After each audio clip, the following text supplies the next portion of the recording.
So hello students, welcome back to my channel. So today I am providing the syllabus of English for semester 1 FIUGP under Guwahati University. So the course title is English Literary and Social History. So 60 marks final plus 40 internal. Total class will be 60 and the course code of English is ENG 010104. सो आज हम इस syllabus को थोड़ा discuss करेंगे because it is very important कि अगर आपने major या माइनर लिया है इंग्लिश में सो आपको सिलेबस पहले जानना पड़ेगा फर्स्ट सेमेस्टर का बिकॉज तब आपको हेल्प होगा प्रिपेयर करने में आगे जाके कि हाँ कैसे पढ़ना है. ठीक है.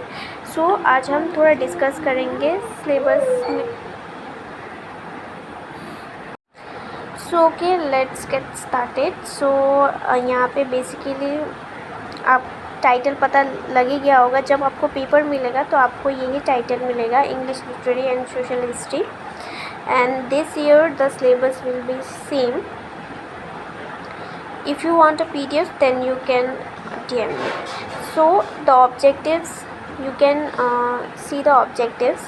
यहाँ पे बेसिकली वही बोला गया है कि इंग्लिश लिटरेरी की हिस्ट्री को समझना है. So unit 1 is medieval to renaissance, unit 2 is enlightenment to 19th century. There are 5 topic each in this 2 unit.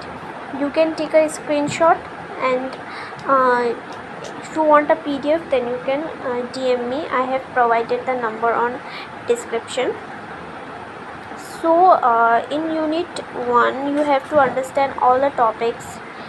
अगर आप टॉपिक्स अच्छे से पढ़ोगे समझोगे तो आपको फाइनल में बहुत हेल्प मिलेगा.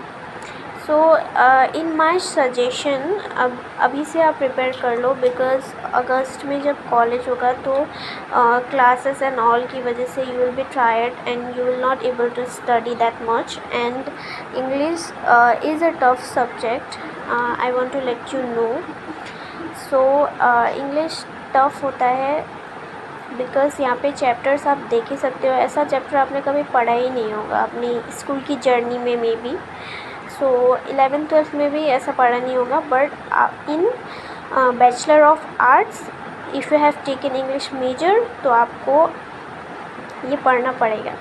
ठीक है. So as you can see unit 1 has medieval to renaissance, feudalism in literature, Chaucer, England, Go-War, medieval and Renaissance theatre, printing press and its impact. In unit 2 it's scientific revolution and enlightenment ideas, restoration drama, rise of the novel, industrial revolution impact, romantic and Victorian poetry. Okay, so this was the 2 unit. So we will move on to the unit 3 and unit 4. There are 4 units.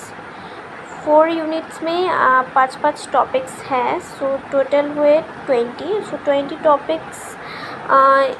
If you want to score good in English so according to me you should prepare at least 3 unit because questions जो है वो optional में रहते हैं. सो अगर आपने 3 unit अच्छे से किया है तो आप अच्छा स्कोर कर सकते हो. ऐसा नहीं है कि 4 यूनिट ही पढ़ के जाना है. इतना ओवर प्रेशर मत लेना बिकॉज़ ये पढ़ोगे तो बहुत न्यू लगेगा और इसको समझने में बहुत टाइम लगता है specially for major students because minor तो चेंज हो जाएगा बट मेजर चेंज नहीं हो सकता. So in unit 3 you can see modern to present. Unit 4 key terms and themes. Key terms and themes से शॉर्ट नोट्स आ सकते हैं so you can focus. Short notes भी आएंगे 20 मार्क्स का 4 शॉर्ट नोट्स आता है. लास्ट ईयर भी आया था. So in unit 3 there is modernist movement in fiction, drama, poetry, post modern literature, popular culture, gender, migration, globalisation. Key and terms and themes, Norman Conquest, reformation, bestseller, social media and literature. recommended readings भी दिया गया है. आप ये recommend कर सकते हो ये सब बुक्स पढ़ने के लिए. उसके बाद आपको ये 4 चैप्टर्स अच्छे से देख लेना है। इसके जो टॉपिक्स जो है वो टोटल 20 है। कॉलेज खुलेगा तो क्लासेस होंगे, तो मैं चाहती हूँ कि आप इंग्लिश के क्लासेस अच्छे से करो, क्योंकि इंग्लिश इतनी जल्दी समझ में नहीं आता है। Because English is a tough subject in bachelor of Arts. So इस 4 यूनिट्स को आपको अच्छे से एनालाइज कर लेना है अभी, एंड जब टाइम आएगा तब आपको अच्छे से इसको प्रिपेयर करना है। I have given some exam preparation tips. I hope ये आपके लिए हेल्पफुल रहेगा। And thank you. Subscribe for more English notes, like, share and comment your doubts. Thank you so much.